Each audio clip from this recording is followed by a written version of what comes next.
எத்தனை பேர் சந்தோஷமா இருக்கீங்க? கர்த்தர் கிருபையாக இந்த வருடத்தை முடிக்கும்படியாக கர்த்தர் நமக்கு கிருபை தந்தார். ஆயுசோடு, ஆரோக்கியத்தோடு கூட, பலத்தோடு கூட, நன்மையோடு கூட, கிருபையோடு கூட, அதிசயங்களையும் அற்புதங்களையும் அனுபவித்தவர்களாக, நன்மையும் அனுகிரகங்களையும் அநேகருக்கு பகிர்ந்து கொடுக்கிறவர்களாக நம்மை அனுகிரகிக்கப்பட்ட பாத்திரங்களாய் நம்மை மாற்றினார். அதற்கு நாம் நன்றி செலுத்துவோம். நம்மிடத்தில் ஏதாவது நன்மைகள் இருக்கும் என்றால் அது கர்த்தர் தந்த ஈவாய் இருக்கிறது. ஏதாவது நம்மளிருந்து மற்றவர்களுக்கு இன்பம் செலுத்துகிற விதமாக, இன்பப்படுத்துகிற விதமாக, அவர்களை மகிழ்ச்சியாக்குகிற விதமாக, அவர்களை தூதுகளமாக்குகிற விதமாக, சமாதானத்தின் காரணராக நாம் ஏதாவது செய்வோம் என்று சொன்னால் அது நம்மிலிருந்து அல்ல, நமக்குள்ளாய் இருக்கிற தேவன் அதை செய்கிறார். அது ஒரு கரிசனையோடு உள்ள வார்த்தைகளாக இருக்கலாம், அவருக்கு உதவி செய்கிற சகாயமாக இருக்கலாம். ஏதாவது ரீதியில் கர்த்தர் நிச்சயமாக நம்மை உபயோகித்திருக்கிறார். கர்த்தருக்கு நன்றி செலுத்துவோம். நம்முடைய வாழ்க்கையில் இருக்கிற சகல விதமான காரியங்களையும் தெல்ல தெளிவாய் துல்லியமாய் அறிகிற ஒரு தேவன் இருக்கிறார். நம்மை சிருஷ்டித்த தேவன் நம்மை நேசிக்கிற தகப்பனாய் இருக்கிறார். நம்மை மீட்டு கொண்ட தேவன் நம்மை வழிநடத்துகிற தேவனாய் இருக்கிறார். நானும் நீங்களும் வெறுமனே ரட்சிக்கப்பட்டது அல்ல, மீட்டுக் கொள்ளப்பட்டவர்கள் அல்ல பிரியமானவர்கள். 1 பேதுரு 1வது அதிகாரம் அதனுடைய 18-19வது வசனத்தை நீங்கள் வாசிப்பீர்கள். இப்படியாக இருக்கிறது: அழிகிற பொன்னினாலும் வெள்ளியினாலும் நம்மை மீட்கவில்லையா, அழியாத மாசற்ற குற்றமற்ற அந்த ஆட்டுக்குட்டியின் பரிசுத்த ரத்தத்தினால், வெளியேறப்பட்ட ரத்தத்தால் என்னையும் உங்களையும் மீட்டுக் கொண்டிருக்க அந்த இயேசுவின் ரத்தத்திற்காய் கரங்களை உயர்த்தி வண்ணமாய் நன்றி செலுத்துவோம். வெளியேறப்பட்ட அந்த ரத்தம் நம்மை கழுவி சுத்திகரிக்கிறது. வெளியேறப்பட்ட அந்த ரத்தம் நம்மை கழுவி சுத்திகரித்தது அல்லாமல் நம்மை கழுவி சுத்திகரித்து அந்த கிருபை நிறைந்த ரத்தத்தால் மூடி மறைத்து எல்லா தீங்கிலிருந்து நம்மை பாதுகாத்துக் கொண்டிருக்கிறது, நம்மை மீட்டுக் கொண்டிருக்கிறது, நம்மை வழிநடத்தி கொண்டிருக்கிறது, எல்லா சத்துருவின் தந்திரங்களிலிருந்து நம்மை விடுவித்து காத்து கொண்டிருக்கிறது. அதற்காக நன்றி செலுத்துவோம் பிரியமானவர்களே. இந்த நாள் ஒரு விசேஷத்த நாளாக இருக்கிறது. இந்த வருடத்தின் கடைசி சனிக்கிழமை அவருடைய சன்னிதியில நாம் கடந்து வந்திருக்கிறோம். பாஸ்டர் ஐயா சொன்னார்கள், எல்லோரும் சொன்னார்கள், நாம் எவ்வளவு நன்றி செலுத்தினாலும் போதாது பிரியமானவர்களே. நம்முடைய மூச்சு காற்று அதனுடைய உள்ளங்கைகளில் தான் இருக்கிறது. நாம் ஏதாவது கட்டுப்படுத்த முடியுமா? சற்று யோசித்து பாருங்கள். நம்முடைய பார்வையை நாம் கட்டுப்படுத்தலாம், நாம் கேட்கிற காரியங்களை வேணால் நாம் கட்டுப்படுத்தலாம், நாம் பேசுகிற காரியங்களை வேணால் நாம் கட்டுப்படுத்தலாம், நாம் செய்கிற செயல்கள் நம்முடைய நடத்தைகள் எல்லாம் கட்டுப்படுத்தலாம். ஆனால் இருதயத்தின் துடிப்பையோ நம்முடைய சுவாசத்தையும் நீங்கள் கட்டுப்படுத்த முடியுமா? யோசித்து பாருங்க. கட்டுப்படுத்தி தான் பாருங்களேன். எவ்வளவு நேரம் மூச்சு முடாமல் இருக்குங்க பாருங்க. நேராக நாம் மூச்சு தந்தூர் இடத்துக்கு போய் சேர்ந்தோம்.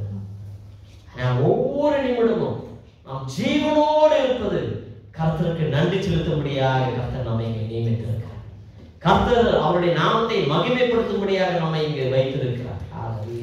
எனக்கு அது இல்லை இது இல்லை என்று சொல்லி நாம் புலம்புகிற மனிதர்களாய் அல்ல, நமக்குள்ளாய் இருக்கிற ஜீவனுக்காக, ஆயுசுக்காக, ஆரோக்கியத்திற்காக, நன்மைகளுக்காக அவர் மீட்டுக் கொண்ட அந்த அன்பிற்காக, மனதுருக்கத்திற்காக 2 கரங்களை கர்த்தருக்கு நேராக உயர்த்தி, பிதாவே உமக்கு நன்றி ஆண்டவரே, எங்களை நேசிக்கிற தகப்பனே உமக்கு நன்றி, எங்களை ரட்சித்த இயேசுவே உமக்கு நன்றி, எங்களை வழிநடத்துகிற பரிசுத்த ஆவியானவரே உமக்கு நன்றி.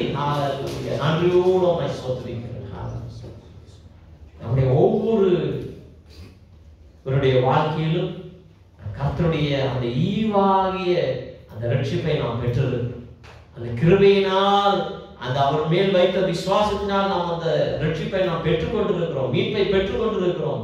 எபேசியர் 2வது அதிகாரம் 8வது வசனம் அப்படியாக சொல்கிறது. ஆனால் அது நம்முடைய பலத்தினால் அல்ல, நம்முடைய சுய கிரையினால் அல்ல, அது தேவனுடைய ஈவு என்றாக சொல்லப்பட்டிருக்கு. பிரியமானவர்களே, நானும் நீங்களும் இங்க ஆரோக்கியத்தோடு, சுகத்தோடு, பலத்தோடு ஜீவிக்கிறோம் என்று சொன்னால் அது கர்த்தருடைய தானம். கர்த்தருடைய தானமாய் தான் நம்முடைய வாழ்க்கையில் எல்லா நன்மைகளும் நிறைந்திருக்கிறது. ஏதாவது நம்முடைய வாழ்க்கையில் இருக்கிறது என்று சொன்னால் அவர் தந்த ஈவும் அவர் தந்த தானமும் தான். நானும் நீங்களும் ஒவ்வொரு நாளும் ஒவ்வொரு க்ஷணமும் அவருக்கு நன்றி உள்ளவர்களாய், அவருக்கு ஸ்தோத்திரம் செலுத்துவர்களாய் நாம் இருக்க வேண்டும் என்று நாம் வாசித்த சங்கீதங்களின் புஸ்தகம் 103வது அதிகாரம் 1-2 வசனங்கள் சொல்கிறது. என் ஆத்துமாவே கர்த்தரை ஸ்தோத்திரி, என் முழு உள்ளமே அவருடைய பரிசுத்த நாமத்தை ஸ்தோத்திரி. என் ஆத்துமாவே கர்த்தரை ஸ்தோத்திரி. அவர் செய்த சகல உபகாரங்களையும் மறவாதே. தாவீது யாரோடு கூட ஜெபம் செய்தான்? அவருடைய ஆத்மாவோடு கூட சொல்லிக் கொண்டிருக்கிறார். நானும் நீங்கள் நம்முடைய உள்ளான மனிதனிடத்தில் நம் தனிமையில் இருக்கும் பொழுது, தவித்துக் கொண்டு இருக்கும் பொழுது, கண்ணீரோடு கூட இருக்கும் பொழுது, துயரத்தில் இருக்கும் பொழுது, துக்கத்தில் இருக்கும் பொழுது, என்னுடைய வாழ்க்கையில் கொஞ்சம் தான் இருக்கிறது என்று சொல்லி நாம் கதறிக்கொண்டு இருக்கிறோமா? என்னுடைய வாழ்க்கையில் எங்கு திரும்பினாலும் பஞ்சமாய் இருக்கிறது என்று சொல்லி பதறிக்கொண்டு இருக்கிறோமா? நான் நீங்கள் சொல்ல வேண்டியது என்ன தெரியுமா? என் ஆத்மாவே, என்னுடைய தஞ்சம் கர்த்தரின் நெஞ்சம். ஹல்லேலூயா. நான் அவரில் சரணமடைகிறேன். அவர்தான் எனக்கு தஞ்சமாய் இருக்கிறார். சங்கீதங்களின் புத்தகம் 28வது அதிகாரம் 8வது வசனம் சொல்கிறது, கர்த்தர் என் பலன், அவர் எனக்கு கேடகமாய் இருக்கிறார். அவர் என்னை காத்துக் கொள்வார். அவர்தான் என்னுடைய பலன். ஹல்லேலூயா. 118வது சங்கீதம் 14வது வசனம் சொல்கிறது, கர்த்தர் என் பலனானவர், அவர் எனக்கு கீதமுமானவராய் இருக்கிறார் என்று சொல்லப்பட்டிருக்கிறார். நம்முடைய வாயில் ஏதாவது பாட்டு வரும் என்று சொன்னால் அவரை துதிக்கிற பாட்டாய் மாறுது. புலம்புகிற பாட்டாய் அல்ல, நம் முறுமுறுக்கிற பாட்டாய் அல்ல, வேதனையின் பாட்டு அல்ல. அதற்கு பதிலாக என்னுடைய தேவன் எனக்கு பலனாய் இருக்கிறார். எல்லோரும் சொல்லுங்களா, கரங்களை நெஞ்சோடு கூட சேர்த்து வைத்து, என்னுடைய தேவன் என்னுடைய பலனாய் இருக்கிறார். அவனுக்கு எனக்கு கேடகமாய் இருக்கிறார். அவர் எனக்கு கீதமாய் இருக்கிறார். அவனுக்கு தஞ்சமாய் இருக்கிறார். அவர் எனக்கு போதுமானவராய் இருக்கிறார். என்னை அடக்கி வாழ்கிறவராய் இருக்கிறார். என்னை ஆயத்தப்படுத்தி வழி நடத்துகிறவராய் இருக்கிறார். எல்லா தீங்கிலும் காத்து பரிபாலிக்கிறவராய் இருக்கிறார். நம்மை பராமரிக்கிற தேவன், நம்மை வழி நடத்துகிற தேவன், நம்மை எல்லா வழியிலும் காத்து நமக்கு முன்பதாக சென்று வழியெல்லாம் செவையாக்குகிற தேவன். அவர் ஒரு நாள் நம்மை அனாதையாய் விடுகிற தேவனாக, அவர் நம்மை தேடி வருகிற தேவனாய் இருக்கிறார். நானும் நீங்களும் ஒருவேளை தாயும் தகப்பனும் இல்லை என்று நாம் நினைத்துக் கொண்டிருக்கிறோம். தாயினுடைய அன்பு, தகப்பனுடைய அரவணைப்பு, தாயினுடைய அன்பு, தகப்பனுடைய அரவணைப்பு நாம் இல்லாமல் பெற்றுக்கொள்ளாமல் ஒருவேளை நாம் தவித்துக் கொண்டிருக்கலாம். ஆனால் அவர் தாயை போல நம்மை அன்பு செலுத்துகிற தேவனாய் இருக்கிறார். தகப்பனை போல நம்மை அரவணைத்து அவருடைய அன்போடு கூட, அவர் நெஞ்சோடு கூட சேர்த்து அணைத்து, மகனே மகளே, நான் உனக்காய் இருக்கிறேன், நீ ஏன் கலங்குகிறாய், நீ ஏன் தியங்குகிறாய், நீ ஏன் சஞ்சலப்படுகிறாய், நீ ஏன் தவித்துக் கொண்டிருக்கிறாய், நான் உன்னோடு கூட இருக்கிறேன். நீ தண்ணீரோடு வழியாக போய்கொண்டிருக்கிறாய், நான் உன்னோடு கூட இருப்பேன். நீ தீயின் வழியாக போய்கொண்டிருக்கிறாய், நான் உன்னோடு கூட இருப்பேன்.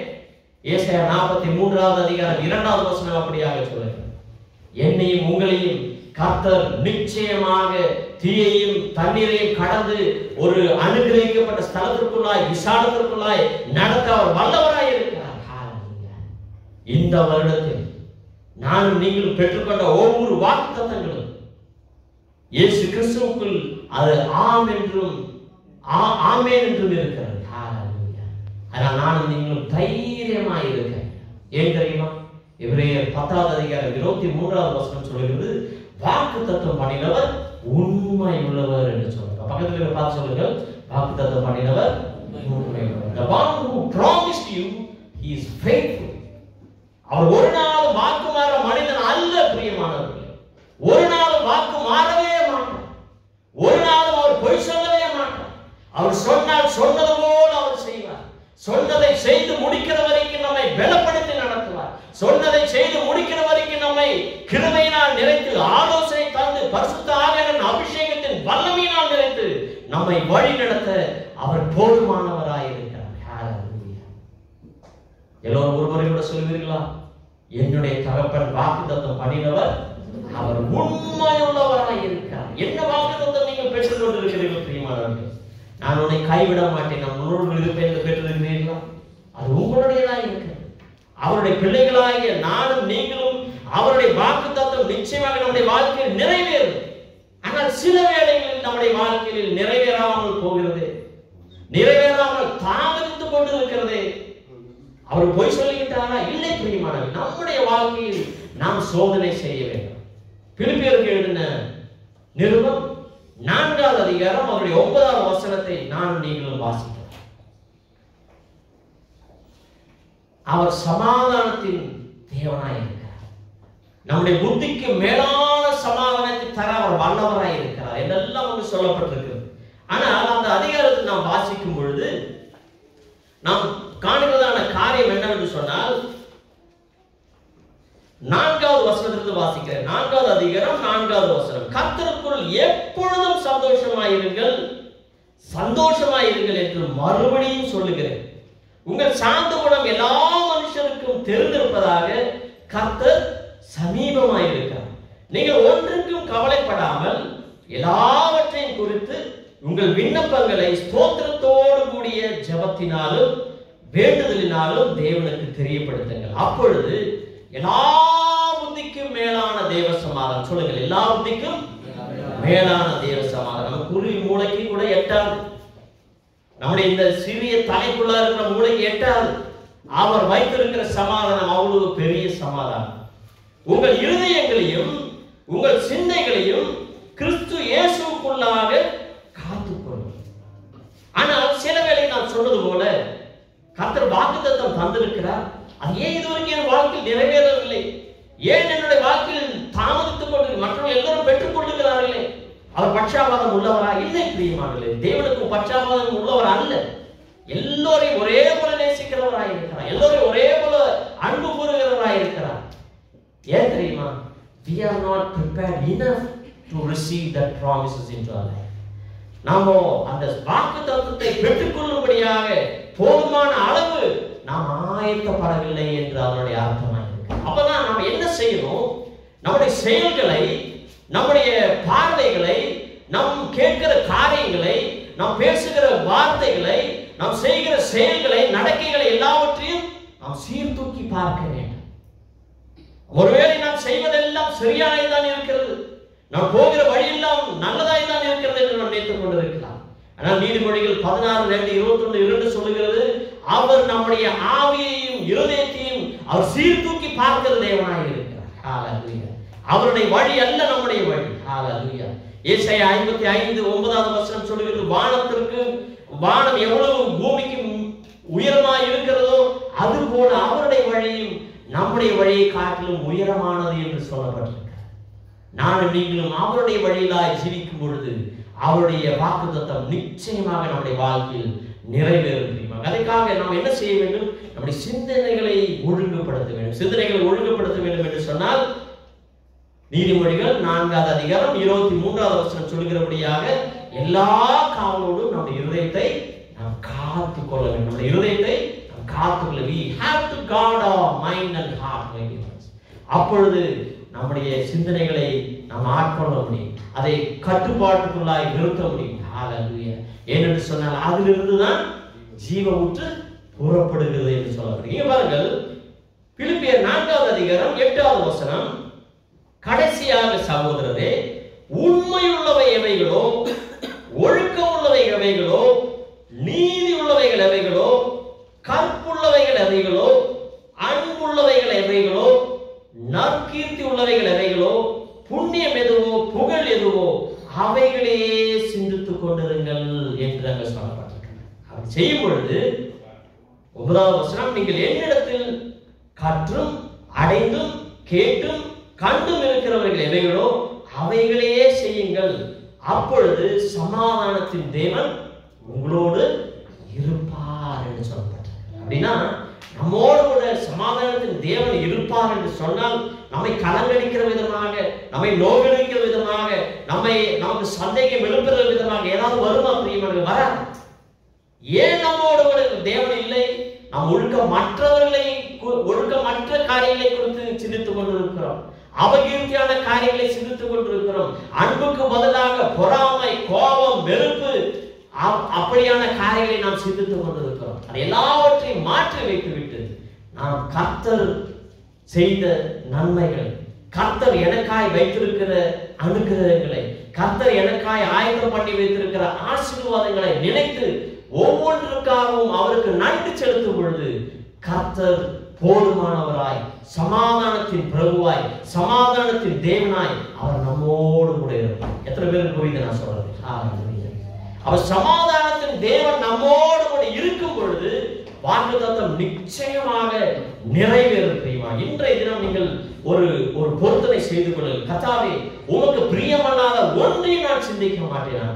எல்லோரும் உங்களுடைய அந்த நெற்றியின் மேல் கைகளை வச்சுக் கொள்ளுங்க. ஆண்டவரே, இன்றிலிருந்து இந்த க்ஷணத்திலிருந்து நான் ஒரு நாள் உமக்கு பிரியமில்லாத காரியங்களை சிந்திக்க மாட்டேன். ஆண்டவரே, உமக்கு இஷ்டமில்லாத காரியங்களை சிந்திக்க மாட்டேன். ஆண்டவரே, உமக்கு தாற்பயம் இல்லாத காரியங்களை சிந்திக்க மாட்டேன். ஆண்டவரே, உம்மை கலங்கப்படுத்துகிற விதமான காரியங்களை சிந்திக்க மாட்டேன். ஆண்டவரே, என்னுடைய ஆத்துமா கலங்கப்படுகிற விதமான ஒன்றை நான் சிந்திக்க மாட்டேன். ஆண்டவரே, அவரை விசனப்படுத்துகிற விதமாக ஒன்றையும் நாம் சிந்திக்க மாட்டோம் என்று நீங்கள் பொருத்தனை செய்வீர்கள் என்று சொன்னால் நிச்சயமாக உங்களுக்கு உதவுவார். நிச்சயமாக உங்களை உயர்த்துவார். நிச்சயமாக உங்களை விடுதலையாக்குவார். நிச்சயமாக நீங்கள் நினைப்பதை காட்டிலும் அதிகமாக, நீங்கள் வேண்டிக் கொண்டதை காட்டிலும் அதிகமாக உங்களுக்குள் கிரியை செய்கிற வல்லமையின்படியே அவர் பெரிய காரியங்களை உங்களுக்கு செய்வார். எபேசியர் 3:20 அப்படியாக சொல்றார். நமக்குள்ளாக ஒரு வல்லமை இருக்கிறது. ஏன் அது கிரியை செய்யவில்லை? ஏனென்றால் நாம் கர்த்தரிடத்தில் நாம் சமர்ப்பிக்காமல், எனக்கு அது வேணும், இது வேணும், உலகம் வேணும், கர்த்தர் தருகிற ஆசீர்வாதம். இரண்டு படகுல காலை வச்சு நீங்க பிரயாணம் செஞ்சீங்க, ரொம்ப நேரம் நீங்க பிரயாணம் பண்ண மாட்டீங்க. போட்டு பார்த்துட்டு போயிடும், நீங்க தண்ணி கொடுக்க அப்படிங்கிறத சேர்த்து விடுங்க. நான் சொல்றது புரியுதா? அதனால தயவு செய்து நீங்கள் வெறும் சனிக்கிழமை கிறிஸ்தவர்களாய் அல்ல, வெள்ளிக்கிழமை கிறிஸ்தவர்களாய் அல்ல, ஒரு சண்டே கிறிஸ்டினா அல்ல பிரியமானவர்களே. தினம் தினம் தேவனை நேசிக்கிற பிள்ளைகளா, தினம் தினம் இயேசுவை பின்பற்றுகிற சீடர்களாய், தினம் தினம் இயேசுவை பிரதிநிதிகரிக்கிற ஸ்தானாபதிகளாய், you and I should be an ambassador. அவரை ரெப்ரசன்ட் பண்ணுகிற ஸ்தானாபதிகளாய் நாம் ஜீவிக்க வேண்டும். அவருடைய வார்த்தைக்கு கீழ்ப்படிந்து அதன்படி அவரை பின்பற்றுகிற சீடர்களாய் நாம் இருக்க வேண்டும். அவரை நேசிக்கிற பிள்ளைகளாய் இருக்க வேண்டும். இல்லாமல் அவரிடத்திலிருந்து நன்மைகளை பெற்றுக் கொள்ளுகிறவர்களாய் மட்டும் நாம் இருக்கக்கூடாது. அப்படி நாம் செய்வோம் என்று சொன்னால், பொருத்தனை செய்து அவரிடத்தில் சமர்ப்பிப்போம் என்று சொன்னால், இது நாள் வரை கண்டுகிறார், இந்த வருடம் வரை நீங்கள் கண்டுகிறாத அநேக நன்மைகளை நீங்கள் பெற்றுக்கொள்ள நீங்கள் ஆயத்தமாகுங்கள் பிரியமானவர்களே. ஹல்லேலூயா. உங்களுடைய வீட்டில் இடம் கொள்ளாமல் போகும் மற்றும் நிறைவான ஆசீர்வாதத்தை கட்டளையிட அவர் வல்லவராய் இருக்கிறார். ஹல்லேலூயா. ஏன் தெரியுமா? என்னை பலப்படுத்துகிற கிறிஸ்துவினாலே எல்லாவற்றையும் செய்ய எனக்கு பலன் உண்டு. I can do all things through Christ who strengthens me. Hallelujah. அப்படியே என்ன அர்த்தம் தெரியுமாங்களே? இயேசுவானவர் வல்லமை உள்ள தேவன். அவர் நம்மை மீட்க வல்லமை உள்ளவராய் இருக்கிறார். நம்முடைய பாவத்தை மன்னிக்க அவர் வல்லமை உள்ளவராய் இருக்கிறார். நம்மை விடுவிக்க அவர் வல்லமை உள்ளவராய் இருக்கிறார். நம்மை சௌக்கியப்படுத்த அவர் வல்லமை உள்ளவராய், எல்லா பிசாசின் தந்திரங்களிலிருந்து, அவருடைய எல்லா விதமான கெட்டுகளிலிருந்து நம்மை விடுதலையாக்க அவர் வல்லவராய் இருக்கிறார். அவர் மரணத்தையும் ஜெயத்தையும் உயிர்த்தெழுந்த அந்த தேவன் வல்லவராய் இருக்கிறார். ஹல்லேலூயா. சிலர் சொல்லுவாங்க, என்னோட தலையெழுத்து இப்படிதான் இருக்கும், என்னுடைய பொழப்பெல்லாம் இழப்பு அப்படின்னு. இல்லை பிரியமானவர்களே, என்னையும் உங்களையும் நேசிக்கிற தேவன் தன்னுடைய சொந்த ஜீவனை தந்தது எதற்கு தெரியுமா? உங்களை உயர்த்த வேண்டும் என்று சொல்லி. கரங்களை உயர்த்தி வேண்டுமா? நன்றி செலுத்துவீர்கள். ஏன் அவர் உங்களுக்காக எனக்காக சிலுவையில் பாடப்பட வேண்டும்? ஏன் உங்களுக்காக அவர் அடிக்கப்பட வேண்டும்? ஏன் உங்களுக்காகவும் எனக்காகவும் நிந்தனைகளையும் எல்லாவற்றையும் பரிகாசங்களை அவர் ஏற்றுக்கொள்ள வேண்டும்? யோசித்து பாருங்கள். ஏன்னா நாம் அதை வழி போகக்கூடாது. அவர் நம்ம மேல் அன்பு கூர்ந்தபடினா நானும் நீங்களும் போக வேண்டிய பாதை அவர் ஏற்றெடுத்துக் கொண்டார். பிரியமானவர்களே, நான் அடிக்கப்பட வேண்டிய இடத்துல அவர் அடிப்பட்டார். எந்த இடத்தில் நான் அவமானப்படுத்தப்பட வேண்டுமோ அந்த இடத்துல அவர் அவமானத்தை ஏற்றுக்கொண்டார். அந்த இடத்துல அவர் நிந்தையை ஏற்றுக்கொண்டார். பிரியமானவர்களே, எனக்காக ஜீவனை தந்தவர், எனக்காக ரத்தம் சிந்தியவர், என்னை அழியும்படியாக அவர் விட்டு விடுவாரா? யோசித்து பாருங்கள் பிரியமானவர்களே. ஒரு நாளும் விட்டு விட மாட்டார். எனக்காக செய்தவர் உங்களுக்கும் செய்வார். நிச்சயமாக நம்மை ஒவ்வொருவரையும் அதிகமாக நேசிக்கிறார். பிரியமானவர்களே, நாம் நினைப்பதை காட்டிலும் அதிகமாக நம்மை நேசிக்கிற தேவன், நம்மை பலப்படுத்துகிற தேவன். ஹல்லேலூயா. லூக்காவின் சுவிசேஷம் 10வது அதிகாரம் 19வது வசனம் என்று நினைக்கிறேன். சத்துருக்கள் மேலும் சர்ப்பங்களின் மேலும் அதிகாரம் நமக்கு தந்தார். அவருடைய எல்லா தந்திரங்களையும் அவர் நிர்மூலமாக்கி இருக்கிறார். அதனால எனக்கு எதிராக அநேக பிசாசுகள் இருக்கிறது, செய்திகள் இருக்கிறது, அது இருக்கிறது, இது இருக்கிறது என்று நீங்கள் கலங்காதீர்கள் பிரியமானவர்களே. எனக்காக உங்களுக்காக ஜீவன் தந்தவர் இப்பொழுது உங்களுக்கு அருகாமையிலே இருக்கிறார். உங்களை விடுவிக்கும்படியாக இருக்கிறார். உங்களை இஷ்டங்களை பூர்த்திக்க, உங்களை ஆசைகளை நிவர்த்திக்க, உங்களை வேண்டுதல்களை நிவர்த்திக்க, உங்களை ஜெபத்தை கேட்டதற்கு பதில் தரும்படியாக அவர் உங்களுக்கு சமீபமாய் நின்று கொண்டிருக்கிறார். ஹல்லேலூயா. 1 தெசலோனியர் 5வது அதிகாரம் 24வது வசனம் சொல்லுகிறது, என்னை அழைத்தவர் அவர் உண்மையுள்ளவராய் இருக்கிறார். The one who called us, he is faithful. ஹல்லேலூயா. பக்கத்துல பார்த்து சொல்லுங்க, என்னை அழைத்த தேவன் உண்மையுள்ளவர். The one who has called us is faithful. அவர் எவ்வளவு உண்மையுள்ளவராய் இருக்கிறார் தெரியுமா? நான் உன்னை அழைத்தேன் என்று சொன்னால் நான் உன்னை உயர்த்துவேன். நான் உன்னை அழைத்தேன் என்று சொன்னால் நான் உன்னை விடுவிப்பேன். நான் உன்னை அழைத்தேன் என்று சொன்னால் உன்னை ரட்சிப்பேன். ஹல்லேலூயா. ஏசாயா 63வது அதிகாரம் அதனுடைய 1வது வசனம் சொல்கிறது. அந்த கடைசி பாகம் வாசித்து பாருங்கள். அவர் நீதியை பேசி ரட்சிப்பை தருகிற தேவன் என்று சொல்லப்பட்டிருக்கிறது. ஹல்லேலூயா. நானும் நீங்களும் ஒவ்வொரு நாளும் வேதனையிலும் துயரத்திலும் துக்கத்திலும் துன்பத்திலும் எல்லா விதமான பிரயாசங்களிலும் இருக்கும் பொழுது நாம் அறியாமையில் நாம் பேசிவிடுகிறோம். அறியாமையில் கசப்பை பேசிவிடுகிறோம்.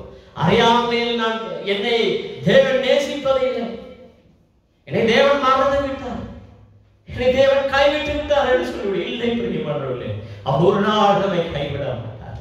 தாயின் தகப்பன் நம்மை மறந்தால் நம்மை மறக்காத தேவன். ஹல்லேலூயா. சங்கீதம் 27:10 அப்படியாக சொல்லுங்க, ஒரு நாள் உங்களை கைவிட மாட்டார், ஒரு நாள் உங்களை வெறுக்க மாட்டார், ஒரு நாள் உங்களை ஒதுக்க மாட்டார். உங்களுடைய கண்ணீரை துடைக்கிற தேவனாய் இருக்கிறார். ஏசாயா 25வது அதிகாரம் 8வது வசனம் சொல்கிறது, எல்லா முகங்களிலிருந்தும் அவர் கண்ணீரை துடைத்து உங்களுடைய நிந்தைகளை அவர் மாற்றுவேன் என்று வாக்குத்தத்தம் தருகிறார். அந்த வாக்குத்தத்தத்தை பெற்றுக்கொள்ளுங்கள் பிரியமானவர்களே.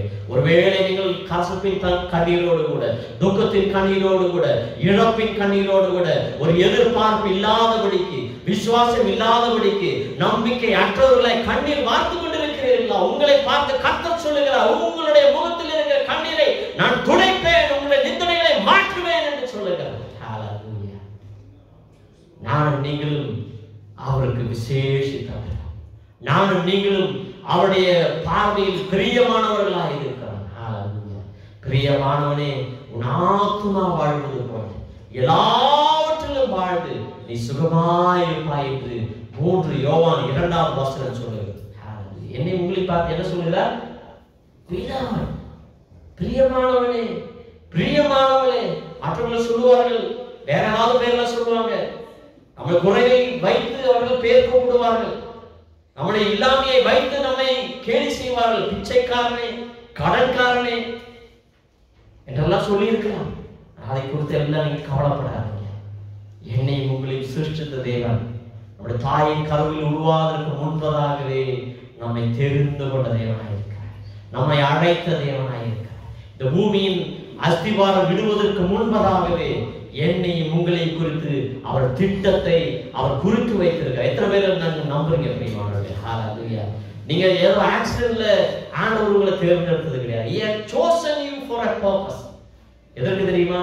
நானும் நீங்களும் சாட்சியாய் வாழ வேண்டும் என்று சொல்லி என்னுடைய தேவன் என்னோடு இருக்கிறபடியினால் நான் ஒரு நாள் சோர்ந்து போவேன். இயேசு என்னோடு இருக்கையில நான் சோர்ந்து போவதில்லை. இயேசு என்னோடு இருக்கையில நான் சோர்ந்து போவதில்லை. சமாதான காரணர் நீங்க தானே, சர்வ வல்லவர் நீங்க தானே. சமாதான காரணர் நீங்க தானே, சர்வ வல்லவர் நீங்க தானே. இயேசு நீங்க இருக்கையில நாங்க சோர்ந்து போவதில்லை. இயேசு நீங்க இருக்கையில நாங்க சோர்ந்து போவதில்லை. எத்தனை பேர் சொல்றீங்க? அவர் அதிசய தேவன், அவர் ஆலோசனை கர்த்தர், அவர் தாயும் தகப்பனுமாய் நமக்கு இருக்கிறார். அவர் நம்மை தாங்குகிற சுமை தாங்கியார். அவர் சொல்லுகிறார், நான் உன்னோடு இருக்கிறேன் மகன், நீ ஏன் கலங்குகிறாய்? எனக்கு யாரும் என்ன என் மேல அன்பு செலுத்த மாட்டேங்கிறார்கள். என்னை விசாரிக்க யாரும் இல்லை, என்னை ஆறுதல் படுத்த யாரும் இல்லை, என்று சொல்லி கலங்கி கொண்டிருக்கிறாயா? சற்று யோசித்து பார். நீ பிறந்த அந்த நாள் முதல் இது நாள் வரை கண்மணி போல பாதுகாத்து நடத்தினவர் யார்? உன்னுடைய தாயா, உன்னுடைய தகப்பனா, இல்ல உன்னுடைய சொந்த திறமையா, இல்ல உன்னுடைய உற்றாரோ உறவினரா? யோசித்து பாருங்க. நம்ம எல்லாரும் தூங்கி கொண்டிருக்கிறோம். காலையில அலாம் அடிச்சா எந்திரிக்கிறோம் இல்லையா? உண்மைதானே? அலாம் அடிச்சா உலகத்தில் எந்திரிக்கிறோம். ஆனால் உயிர் அற்றவனுக்கு அலாம் அடிச்சா அவன் எழுப்ப முடியுமா? அலாம் எழுப்புது நம்ம இல்லை. தேவன் நமக்கு ஒரு சுகமான இளைப்பாறுதலை தந்து அதை ஏற்ற வேளையில் நம்மை உணர செய்கிறார். உறக்கத்திலிருந்து எழும்ப செய்கிறார். ஒவ்வொரு க்ஷணமும் கர்த்தருடைய கரத்திலாய் நாம் இருக்கிறோம். ஒவ்வொரு க்ஷணமும் அவருடைய மார்போடாக நம்மை அழைத்து வைத்திருக்கிறார். நமக்கு கண்களால் தெரியவில்லை, ஆனால் இருதயத்தால் உணர முடியும். என்னுடைய நேசன் என்னோடு கூட இருக்கிறார். எனக்கு ஜீவன் தந்தவர் என்னோடு கூட இருக்கிறார். ஜீவன் தந்தவர் நம்மை விட்டு விட்டு போய்விடுவாரா? எனக்காக ரத்தம் சிந்தினவர் என்னை விட்டு விட்டு போய்விடுவாரா? போக மாட்டார். ஒருவேளை நான் நினைத்துக் கொண்டிருக்கலாம், என்னுடைய பாவம் செக்கு செவேரில் இருக்கிறது, நான் தேவனிடமிருந்து வெகு தூரமாய் நான் போய்விட்டேன் என்று சொல்லி நான் கலங்கிக் கொண்டிருக்கிறேன். ஏசாயா 1வது அதிகாரம் 18வது வசனம் 19வது வசனத்தை வாசித்து பாருங்க. செக்கு செவேரில் இருந்தாலும் சிவப்பாய் இருந்தாலும் அதை பஞ்சை போல பனியை போல வெண்மையாய் மாற்றுவேன் என்று கர்த்தர் வாக்குத்தத்தம் செய்கிறார். நான் நீங்கள் என்ன செய்யணும்? மனம் பொருந்தி செவி கொடுத்தார் தேசத்தின் நன்மையை புசிப்போம் என்று சொல்லப்பட்டிருக்கிறது. If you are willing and obedient, you will eat the fruit of the land. Hallelujah. Willingness வேணும், obedience வேணும், மனம் பொருந்துதல் வேணும், செவி கொடுத்தல் அப்படின்னா கீழ்ப்படுதலும் வேணும். நான் எனக்கு வேணுங்கிற டைம்ல மட்டும் நான் வந்து பார்த்துக்கிறேன், வேண்டாத நேரம் என்னுடைய சொந்த வாழ்க்கை இல்லை புரியுமாங்க. அப்படி போனால் நடக்கவே நடக்காது. உங்களுக்கு பூர்ண ஆசீர்வாதம் வேண்டுமா? சமாதானத்தின் தேவன் நம்மோடு கூட இருக்கும்படியா அவருக்கு உகந்தவைகளே சிந்தித்துக் கொள்ளுங்கள். அவருக்கு உகந்தவைகளே நீங்கள் பாருங்கள், உகந்தவைகளே கேளுங்கள், உகந்தவைகளே பேசுங்கள், உகந்தவைகளே நீங்கள் உங்களுடைய வாழ்க்கை நடைமுறையாக்குங்கள். பிரியமானவர்களே, நிச்சயமாக நீ உங்களையும் கர்த்தர் ஆசீர்வதித்து நடத்துவார்.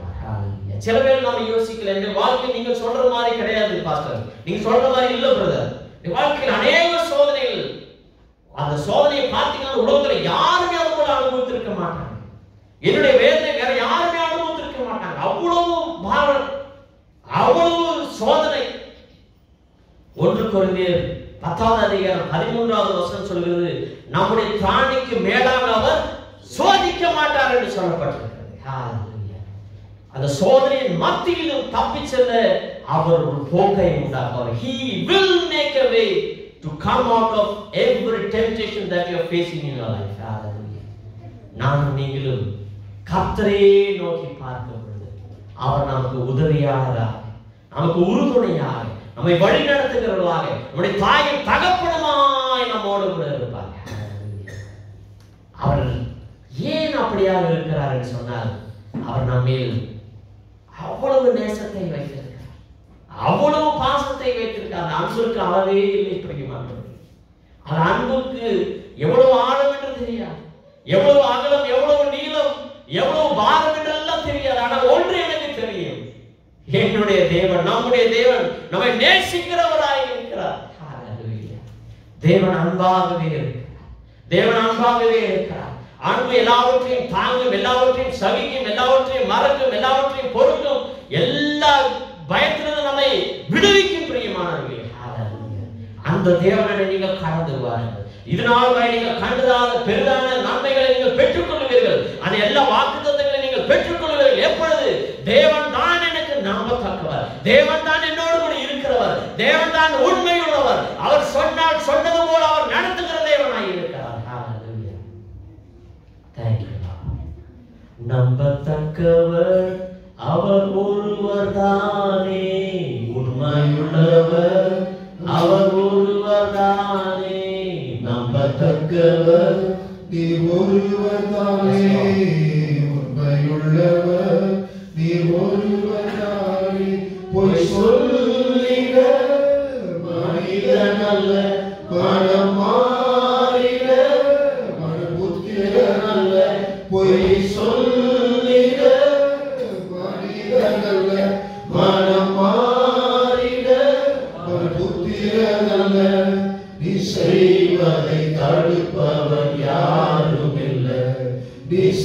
செய்வதை தடுப்பவர் யாரும் இல்லை. எல் ஷடாய் தெய்வமே, சர்வ வல்லமை உள்ளவரே, யெகோவா தேவனே, என்னை பெருக செய்பவரே, எல் ஷடாய் தெய்வமே, சர்வ வல்லமையுள்ளவரே, யெகோவா தேவனே, என்னை பெருக செய்பவரே. ஹalleluya. அவர் நம்மை பெருக செய்கிற தேவனாய் இருக்கிறார். சர்வ வல்லமையுள்ள தேவன், சர்வத்தையும் சிருஷ்டித்த தேவன் என்னோடு கூட இருக்கிறார், உங்களோடு கூட இருக்கிறார். ரோமர் 8:31 சொல்லுது, கர்த்தர் என்னோடு கூட இருக்கும் பொழுது, என் பட்சத்தில் இருக்கும் பொழுது எனக்கு எதிராக இருப்பவன் யார்? நமக்கு நாமே எதிராக இருக்கிறோம் அப்படிங்கிறாங்களே. நம்மை நேசிக்கிறவர் நம்மோடு கூட இருக்கிறார் இல்லையா? நமக்கு ஜீவன் தந்தவர் நம்மோடு கூட இருக்கிறார் இல்லையா? நமக்கு விசுவாசத்தை தருகிறவர், விசுவாசத்தை துவக்குகிறவரும் பரிபூர்ணப்படுத்துவருமாய அந்த விசுவாசத்தின் நாயகன் நம்மோடு கூட இருக்கிறார். எனக்கு விசுவாசம் இல்லை, எனக்கு நம்பிக்கையில் என்ன கலங்கி கொண்டிருக்கிறீர்களா? நீங்கள் கலங்காதீங்க, உங்களுக்கு சமீபமாய் கர்த்தர் இருக்கிறார். உங்களுடைய கொஞ்சத்தை கண்டு நீங்கள் கதறாமல், உங்களுடைய பஞ்சத்தை கண்டு பதறாமல், நானும் நீங்களும் என்னுடைய வாழ்க்கையில் இருக்கிற பிரச்சனைகள் சிறுக வேண்டும், என்னுடைய விசனம் சிறுக வேண்டும் என்று எத்தனை பேர் ஆசைப்படுகிறீர்கள்? விசனம் சிறுகணுமா? இந்த வசனம் உங்களுடைய வாழ்க்கையில் பெறணும். பக்கத்துல பார்த்து சொல்லுங்க, விசனம் சிறுகணும்னா வசனம் பெருகணும். விசனம் ஒழியணும்னா வசனம் நம்முடைய வாழ்க்கையில் செழிக்கணும். வசனம் பெருக பெருக விசனம் சிறுக, வசனம் செழிக்க செழிக்க நம்முடைய விசனம் எல்லாம் ஒழிந்து போகும். பிரியமானவர்களே, ஹalleluya. தேவனுடைய வசனம் எவ்வளவுக்கு எவ்வளவு வாழ்க்கையில் நிரம்புகிறதோ, எவ்வளவுக்கு எவ்வளவு தேவனுடைய வசனத்தில் நீங்கள் நம்பி அதை வாசித்து தியானித்து அதன்படி நீங்கள் நடக்கும்படியாக உங்களை சமர்ப்பிக்கிறீர்களோ, அந்த இடத்தில் தேவ பிரசனம் இறங்கி வந்து உங்களை ஆசீர்வதிக்கும். பிரியமானவர்களே, ஹalleluya. தேவ வசனத்தால் நீங்கள் ஆசீர்வாதம் பெற்றுக்கொள்ளலாம். தேவனுடைய வசனத்தின் மேல் இருக்கிற நம்பிக்கை நீங்கள் ஆசீர்வாதம் பெற்றுக்கொள்ளலாம். ஆண்டவர் என்னோடு கூட பேசுகிறார், என்னுடைய தகப்பன் என்னோடு கூட பேசுகிறார், அவர் வழிமுறைகளை எனக்கு காண்பிக்கிறார், அவர் ஆலோசனை எனக்கு தருகிறார், அவருடைய வார்த்தைக்கு கீழ்ப்படிந்து நான் நடக்கும் பொழுது வாழ்க்கையில் எல்லாம் சீராய் மாறும் என்று நீங்கள் பொருத்தனை செய்வீர்கள் என்று சொன்னார், நீங்கள் ஒப்பு கொடுப்பீர்கள் என்று சொன்னால், நாம் முன்பதாக சொன்னது போல மனம் பொருந்தி செவி கொடுத்தால் நீங்கள் தேசத்தின் நன்மையை போசிப்பேன்.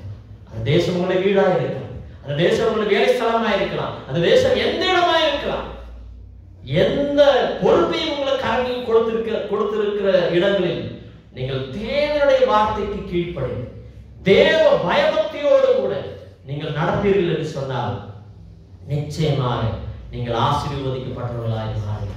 நீதிமொழிகள் 22வது அதிகாரம் 4வது வசனம் சொல்கிறது, தாழ்மைக்கும் தேவ பக்திக்கும் கர்த்தருடைய அவர் மேல் இருக்கிற அந்த தேவ பக்திக்கும் இருக்கிற பலன்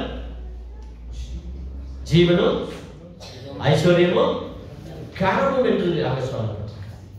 பிரியமானவர்களே, நானும் நீங்களும் தேவனை கண்டு பயந்து நடந்தீர்களாய் அல்ல, அவர் உன்னதராய் இருக்கிறார், அவர் பெரியவராய் இருக்கிறார், அவர் வல்லவராய் இருக்கிறார், என்னை சிருஷ்டித்த தேவனாய் இருக்கிறார். தாயின் தகப்பன உண்மைதான்.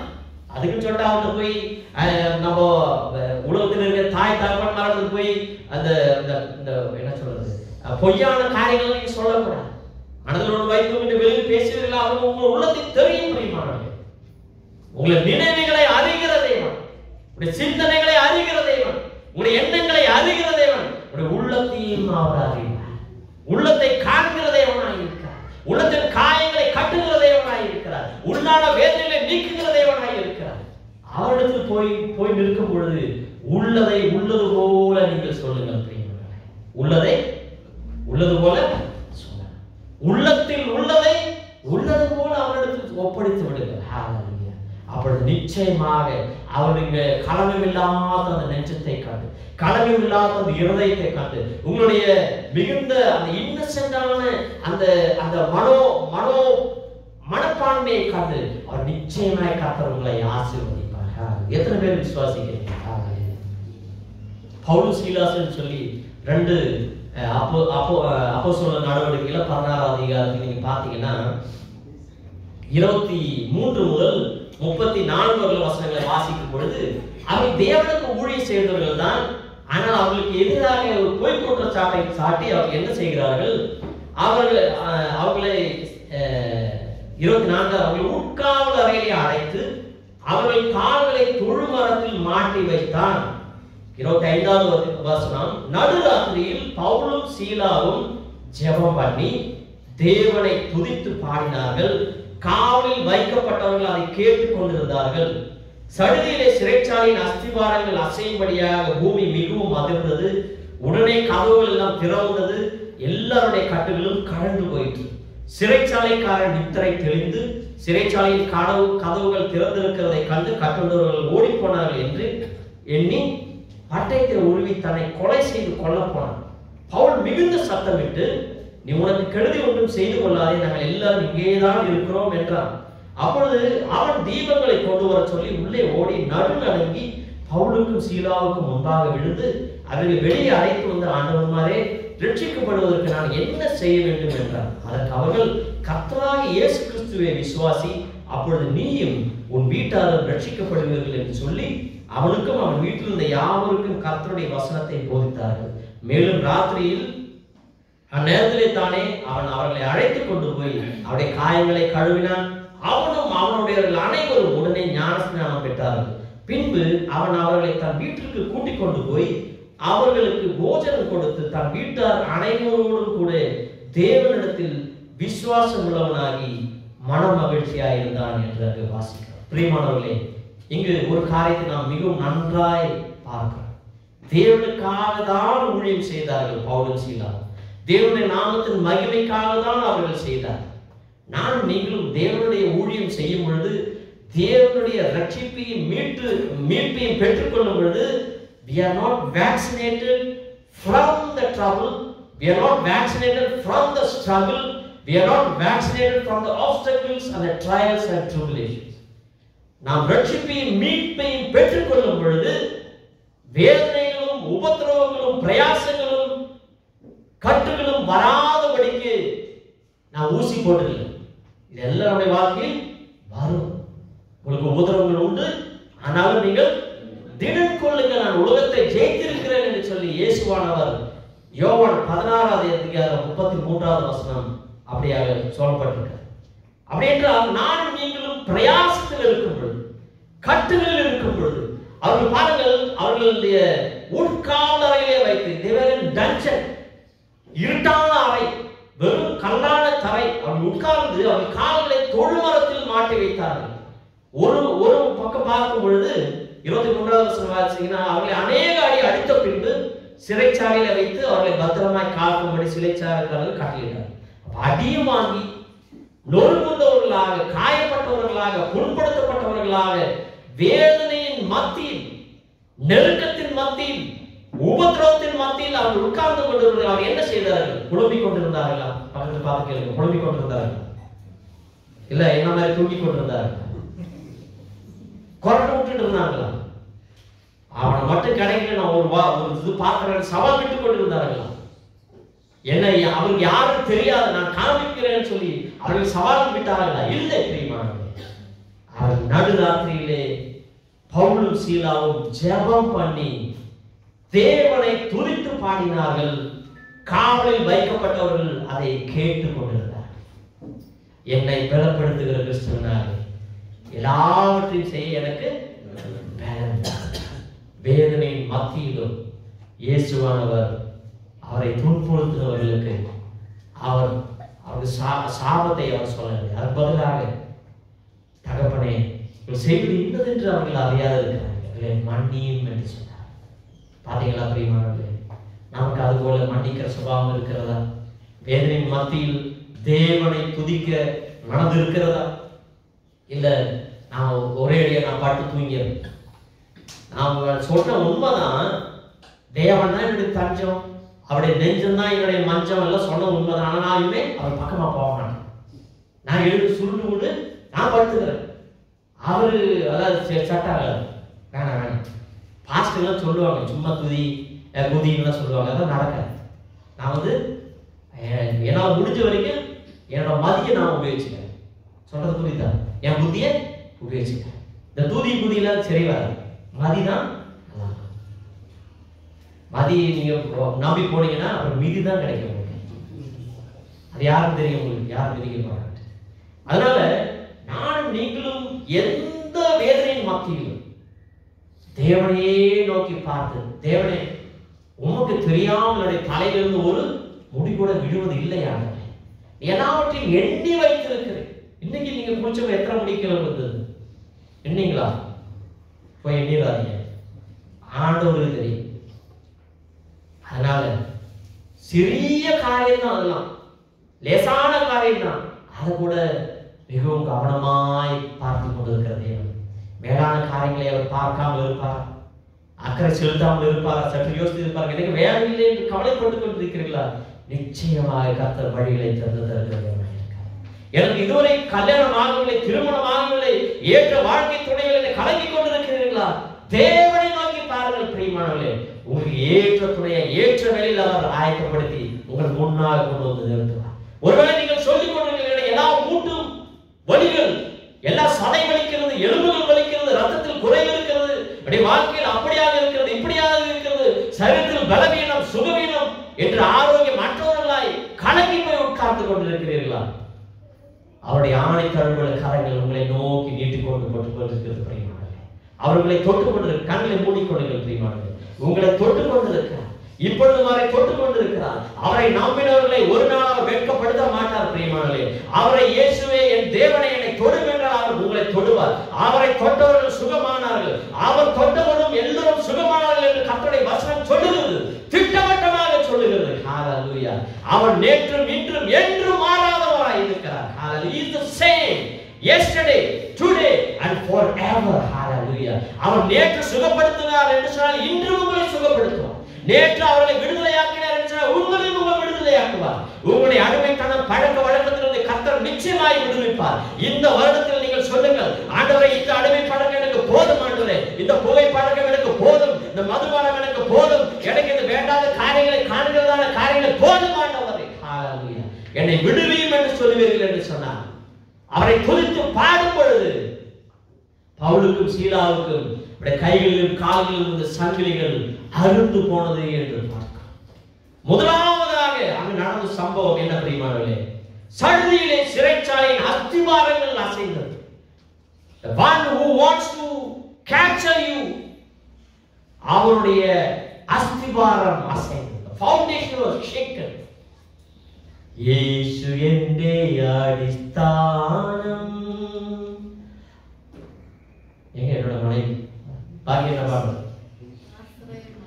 ആശ്രയം അവനിലത്രേ, അവൻ എന്നെ വഴി നടത്തും, അലയാതെ മരുഭൂമിയിൽ അവൻ എന്നെ വഴി നടത്തും, അലയാതെ മരുഭൂമിയിൽ യേശു എന്ന അസ്തിവാരം, ആശை எனக்கவரே. நல்ல ஒரு பாட்டு பாடி நீங்கள் கேட்டு பாருங்க. நிச்சயமாக நம்முடைய வாழ்க்கையில் நம்முடைய ஏதாவது ஒரு அசையாத அஸ்திவாரம் இருக்கும் என்று சொன்னால் அது இயேசுவானவர் மட்டும்தான் தெரியும். பிசாசானவன், சத்துருவானவன், நம்மை விரோதிக்கிறவர்கள் எல்லோரும் நம்மை அடைத்து வைத்தாலும் நானும் நீங்களும் கர்த்தரை பாடி துதித்து ஆராதித்து மகிமைப்படுத்தும் பொழுது அந்த அஸ்திவாரங்கள் குலுங்கும் பிரியமானவர்களே. அது அப்படிதான் நடந்தது. இரண்டாவதாக பூமி மிகவும் அதிர்ந்தது. உடனே கதவுகள் எல்லாம் திறவுண்டது. உங்களுக்காக அடைக்கப்பட்டிருக்கிற எல்லா சத்துருவின் கதவுகளும் இயேசுவின் நாமத்தினால் இப்பொழுதே திறப்பதாக. ஹalleluya. நீங்கள் காத்துக் கொண்டிருக்கிற அந்த நன்மையின் கதவுகள் இயேசுவானவர் இப்பொழுது திறந்து தந்து கொண்டிருக்கிறார். He is the door.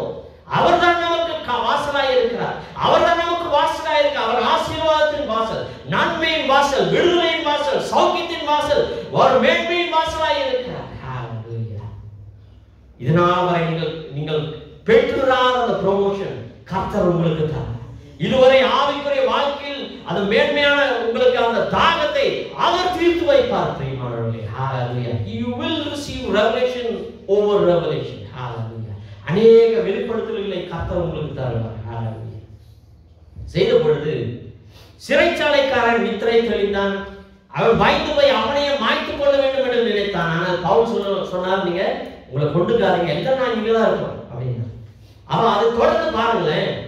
கடைசியாக தன் வீட்டார் அனைவரோடு கூட தேவனுடைய ரட்சிப்பை பெற்றதன் காரணமாக 34வது வசனம், தேவனிடத்தில் விசுவாசம் உள்ளவனாகி மன மகிழ்ச்சியா இருந்தான் என்று பார்.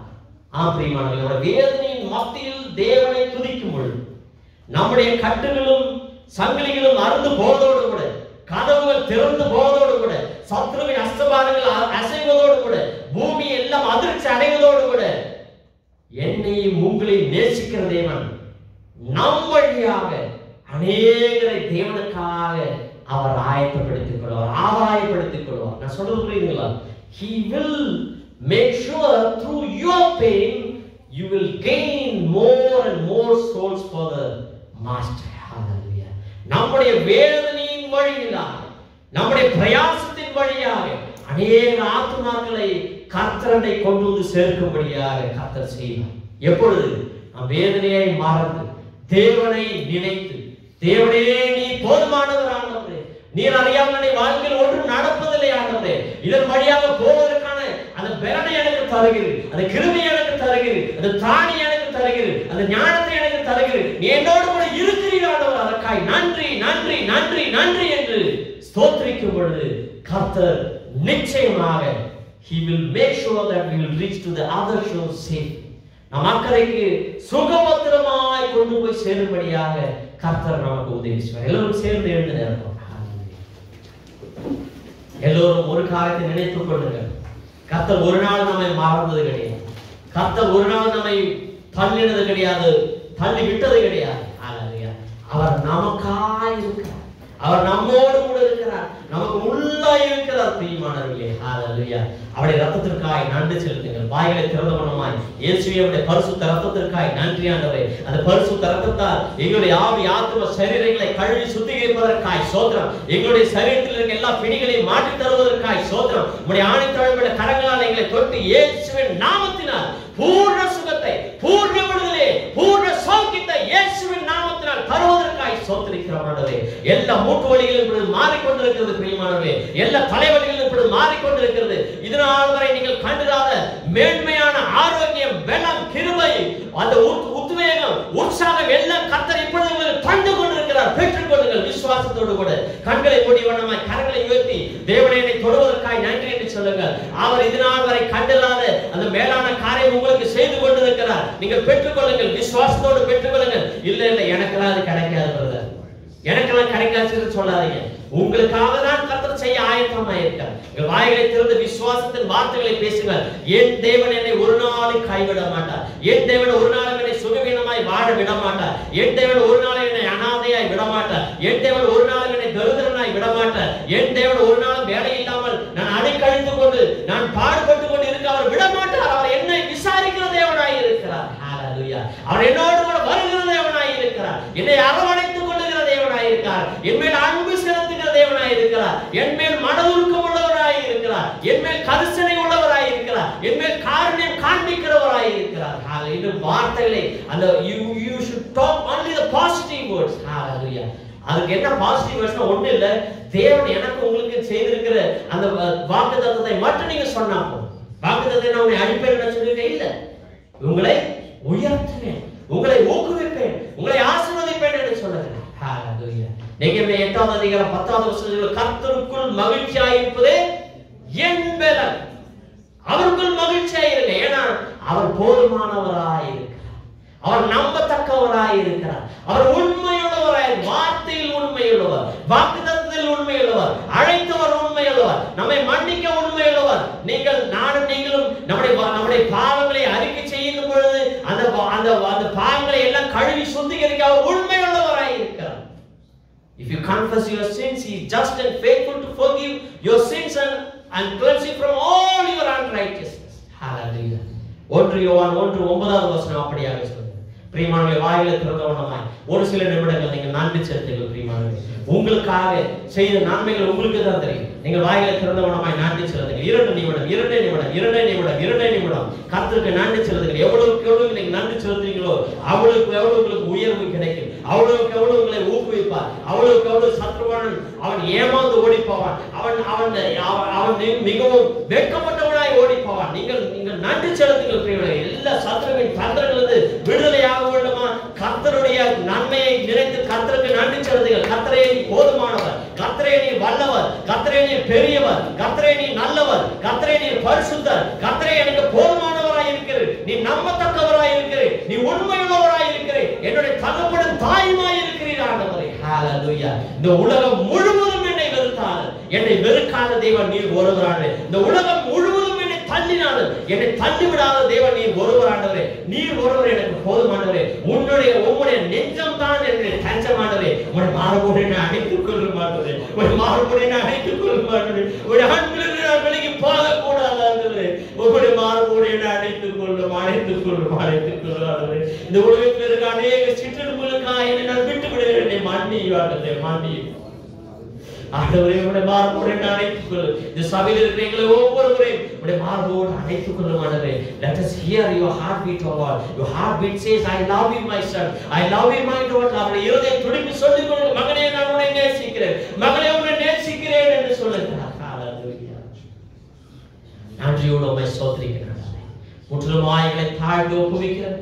அன்றைய 2024 ஆண்டு இதனால் வரை அற்புதமாய் நடத்தி இனி ஒரு சில நாட்கள் தான் ஆண்டவரே நாங்கள் புதிய வருடத்துக்குள்ளாய் போவதற்காய் நிற்கும் பொழுது அநேகங்களை முற்றிலுமாய் உம்முடைய கரங்களாய் ஒப்புவிக்கிறோம். உம்முடைய அன்றைய நேசம் நிறைந்த மார்போடுகளை அணைத்துக் கொள்ளும். Let us not feel any loneliness in our life, O Lord. ஒரு நாள் நீங்கள் தனிமை உணரவே கூடாது ஆண்டவரே. நீர் எங்களோடு கூட இருக்கிறீர், அதற்காய் ஸ்தோத்திரம். எங்களுடைய போக்கிலும் வரவு நீர் இருக்கிறீர் ஆண்டவரே. எங்களுடைய வேலையிலும் எங்களுடைய வீட்டிலும் நீர் இருக்கிறீர். எங்களுடைய உறக்கத்திலும் எல்லா காரியங்களிலும் எங்களோடு கூட இருக்கிறீர். மற்றவர்கள் உருவாடும் பொழுது எங்களோடு கூட இருக்கிறீர் ஆண்டவரே. உங்களுடைய கண்களோடு மற்றவர்களை காணுங்களை கிருபை தாரும் ஆண்டவரே. உங்களுடைய செவியோடு மற்றவர்களை கேட்கிற கிருபை தாரும். உங்களுடைய இருதயத்தை போல எங்களுடைய இருதயத்தை மாற்றும் நேசிக்க இருதயத்தை தாரும். மன்னிக்க எங்களுக்கு இருதயத்தை தாரும். கிருபையை எங்களுக்கு தருவதற்காய் ஸ்தோத்திரம்.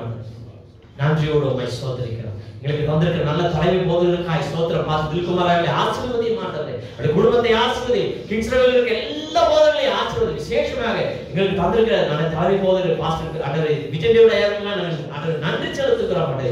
இவ்வளவு நேசம் நிறைந்த தகப்பனை எங்களுக்கு தந்தையே, எங்களுக்காய் ஜெபிக்கிற ஒரு தகப்பன், எங்களுக்காய் ஆண்டவரே அந்த திறப்பின் வாசலாய் நிற்கிற தகப்பனுக்காய் நாங்கள் நன்றி செலுத்துகிறோம் ஆண்டவரே. அந்த தாய்க்காக நன்றி செலுத்த ஊர்ந்து சுகபத்திரமாய் வந்து சேர்ந்த கிருபை செய்யும் ஆண்டவரே. பிரதிகாக நாங்கள் விசேஷமாய் செபிக்கிறோம். அனுபவத்தின் அந்த தேவன் நீர் அனுபவத்தை செய்ய தொடங்கி இருக்கிறதற்காய் ஸ்தோத்திரம் ஆண்டவரே. ஹalleluya. இங்க அந்த அன்றைய இந்த சபையில் இருக்கிற ஒவ்வொரு சகோதரியின் பிள்ளைகளையும் இயேசுவின் நாமத்தினாலே ஆசீர்வதித்து செபிக்கிறேன் ஆண்டவரே. உமக்கென்று அவர்கள் ஏதாவது ஒரு காரியம் செய்திருப்பார்கள் என்று சொன்னால் அதில் அந்த ஒரு நாளில் கடனாளி அல்ல. நிச்சயமாக அவர்களை ஆசீர்வதிப்பீர். நிச்சயமாக அவர்களை மேன்மையாய் உயர்த்தி வைப்பீர். அதற்காக நன்றி செலுத்துகிறோம். எங்களுக்குள்ள சகலத்தை உடைய கரங்களால் தாழ்த்தி ஒப்புவிக்கிறோம். உடைய பரிசுத்த நாமம் மட்டுமாக எடுத்துக் கொள்ளணும். இயேசுவின் நாமத்தினால் செபிக்கிறோம் எங்கள் நல்ல பிதாவே. ஆமென். கர்த்தர் ஒவ்வொருவரையும் ஆசீர்வதிப்பாராக. அதுபோல ஒரு அறிவிப்பு. இந்த வேத வாசிப்பு ஒழுங்குமுறை 2025 கொஞ்சம் காப்பீஸ் கொண்டு வந்திருக்காங்க. நம்மளுடைய பாபுடைய மனைவி ஜாய் சிஸ்டர் அவர்கள் அவங்க தகப்பனார் சுகம் எல்லாம் ஊருக்கு போயிருந்தாங்க.